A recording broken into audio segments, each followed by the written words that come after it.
18वीं शताब्दी में के उत्तरार्ध की हंटिंग द वाइल्ड बोर शीर्षक पेंटिंग का संबंध किस चित्रकला शैली से है? ये बूंदी से है। ये है वो चित्र इस तरीके के हैं। हाँ जी,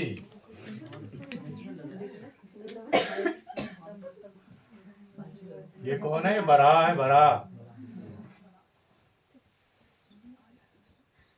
ये सब उसी के चित्र हैं, बूंदी शैली के। ठीक है। एम.एफ. हुसैन का करबला शीर्षक चित्र किस माध्यम में बनाया गया है? एक्रेलिक। एक्रेलिक। हुसैन।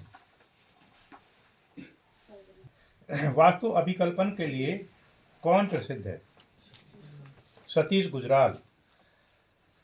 सतीश गुजराल।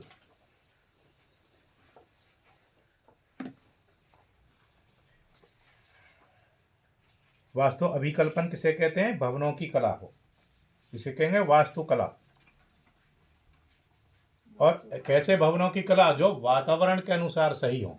ऐसे नहीं कहीं भी कोई भी न, वहाँ वातावरण व्यक्ति के लिए उपयुक्त हो, ऐसे वातावरण को चुन करके वहाँ पे बिल्डिंग बनाना।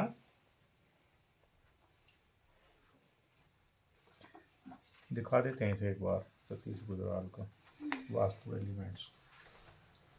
इसमें क्या है, किसी भी भवन को बनाने से पहले क्या बनाएंगे? उसका स्ट्रक्चर, डिजाइन बनाएंगे। जैसे ये भी डिजाइन है सारे, जैसे ये डिजाइन है, वहाँ चारों दिशाएं भी दिखाई हुई हैं, और चारों दिशाएं कौन सी दिशाएं किसके लिए अनुकूल है उसके अनुसार ये वास्तुशिल्प थे। इसमें कौन थे प्रसिद्ध? सतीश गुजराल प्रसिद्ध थे। सतीश गुजराल किसी राजनीतिक दल से भी जुड़े हुए थे? राष्ट्रपति। किन से? हाँ, वेरी गुड। इनके भाई कौन थे? कुमार गुजराल। सवाल आ जाता है ये वाला। कला सत्य की अनुकृति है, किसका कथन है? बताइए, आप खुद ही बताइए। प्लेटो का है। कला अनुकरण है, किसका कथन है? अरस्तु। Very good. महान सत्य की प्रतिकृति प्रस्तुत करना ही कला की सबसे बड़ी समस्या है, कथन किसका है? गेटे का है। इनमें से एक सवाल आएगा भाई, एक से दो भी आ सकते हैं, लेकिन एक तो आता ही आता है। जो कुछ भी, ये सारे इंपॉर्टेंट है, जो कुछ भी देव शिल्पों प्रकृति का प्रतिरूप अनुकृति है वह शिल्प है, यह कथन किसका है? सतपथ ब्राह्मण का है। कला प्रभावों की अभिव्यक्ति है, यह कथन किसका है? क्रोचे का है। कला अधिभौतिक सत्ता को व्यक्त करने का माध्यम है, यह कथन किसका है? हीगेल का है। दमित वासनाओं का उभरा हुआ रूप ही कला है, कथन किसका है? फ्रायड का है। कला कल्पना की अभिव्यक्ति है, यह कथन किसका है? सेले का है। जो सत्य है, जो सुंदर है, वही कला है, किसका कथन है? रविंद्रनाथ टैगोर का है।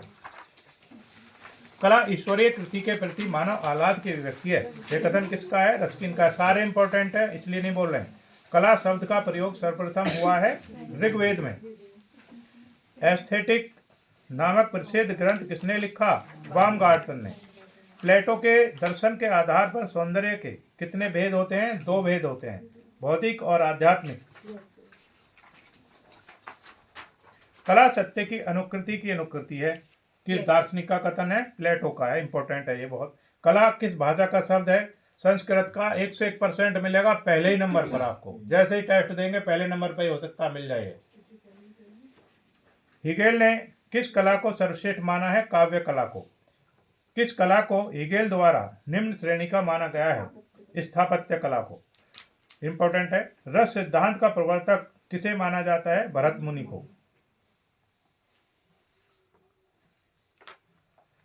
भरत मुनि ने रस के स्थायी भावों की संख्या कितनी बताई है?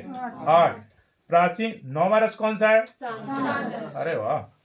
प्राचीन समय में कला के लिए किस शब्द का प्रयोग होता था? शिल्प। कला विलास में जनोपयोगी कितनी कलाएं बताई गई हैं? 64। प्राचीन भारत में कला को प्रमुखतः कितने वर्गों में बांटा गया है? 2। हाँ, ललित कला और उपयोगी कला। कारो शिल्प क्या है? उपयोगी कला। रिपब्लिक नामक पुस्तक के लेखक कौन है? प्लेटो। कामसूत्र किसकी रचना है? वात्स्यायन की। फिलोसफी ऑफ फाइन आर्ट ग्रंथ किसने लिखा? हीगेल ने। विष्णु धर्मोत्तर पुराण के किस खंड में चित्र सूत्रम है? तृतीय खंड, अध्याय 35 से लेकर 43 तक। चित्र सूत्रम अनुसार एक ताल कितने अंगुल का होता है? 12 अंगुल का। इंपॉर्टेंट सवाल है। श्री कुमार कृत चित्र लक्षण में चित्रों के कितने प्रकार बताए गए हैं? 3, धार्मिक, ऐतिहासिक और पौराणिक। षडंग में असुर आकृति के लिए कितने ताल बताए गए हैं? 16 ताल। चित्र सूत्रम कितने अध्यायों में विभक्त है? 9। रामायण में उल्लेखित सीता की स्वर्ण प्रतिमा किस शिल्पी ने बनाई थी? मैं। सौंदर्य शास्त्र में ध्वनि के सिद्धांत का प्रतिपादन किसने किया था? आनंद वर्धन ने। अलंकरणवाद का प्रतिपादन किसने किया? भामह ने। जर्मन दर्शन के अनुसार ललित कला के कितने रूप हैं? 3। महाभारत में किस चित्रकार का नाम उल्लेखित है? चित्रलेखा। इंपॉर्टेंट सवाल है। किसके अनुसार यह आवश्यक नहीं है कि जो कुछ भी सुंदर हो वह कला है? Herbert read. पंचदर्शी के रचनाकार कौन है? विद्यारण्य मुनि। अंकन के आधार पर रेखाओं को कितने भागों में बांटा गया है? 2, लंबाई और चौड़ाई। कर्णवत रेखाएं किस प्रकार का प्रभाव उत्पन्न करती हैं? बेचैनी। वर्ण की उत्पत्ति किससे होती है? प्रकाश से। प्रकाश की 7 रंगतों का सही क्रम क्या है? विबग्योर। डी सही है। घन के कितने तल दिखाई देते हैं? 3 तल। 3 तल दिखाई देते हैं घन के।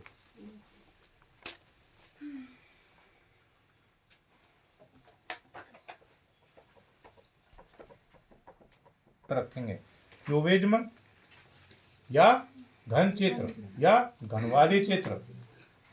अब जिस चित्रकार ने इसमें इस तरीके क्यूबिज्म चित्र बनाए तो कौन से वाद में आएंगे? वो घनवाद में पहुंच जाएंगे। तो इसलिए उनको कैसे बोलते हैं? घनवादी चित्रकार बोलते हैं। घनवादी चित्रकार कैसे चित्र बनाएंगे? क्यूबिज्म चित्र बनाएंगे। जैसे ये देख रहे हैं आप, ये जैसे ये है, स्पष्ट दिखाई दे रहा है। घन है, कितने तल दिखाई दे रहे हैं इसके? 1, 2, 3। तो ये सवाल आता है घन के कितने तल दिखाई देते हैं? तो वही है। होते कितने? 6। दिखाई कितने देते हैं? 3। Very good. कौन सा सवाल चल रहा है अम्बिका?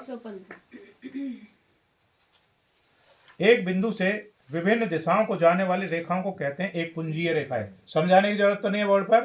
Very good. आवाज गति से बिंदुओं को अंकित करने से प्रदर्शित होती है रेखा। एक पुंजीय रेखाएं क्या प्रभाव प्रदर्शित करती हैं? प्रसार। ये सारे इंपॉर्टेंट सवाल हैं। मुख्य रंगतें कौन सी हैं? पीला, नीला। किन रंगतों की तरंग गति सबसे अधिक होती है? लाल, 625 से 740। सर्वाधिक उष्ण रंग कौन सा है? लाल। सर्वाधिक विश्रांतिदायक रंग कौन सा है? नीला। समृद्धि तथा वैभव का प्रतीक है। इनमें से कोई नहीं है। लयपूर्ण, बैंगनी लिख लीजिए, कोई बात नहीं है। लयपूर्ण गति को व्यक्त करती है कुंडलित रेखाएं। आकांक्षा का प्रभाव प्रदर्शित करती हैं लंबवत रेखाएं। तटस्थ रंग हैं उपयुक्त तीनों ही हैं।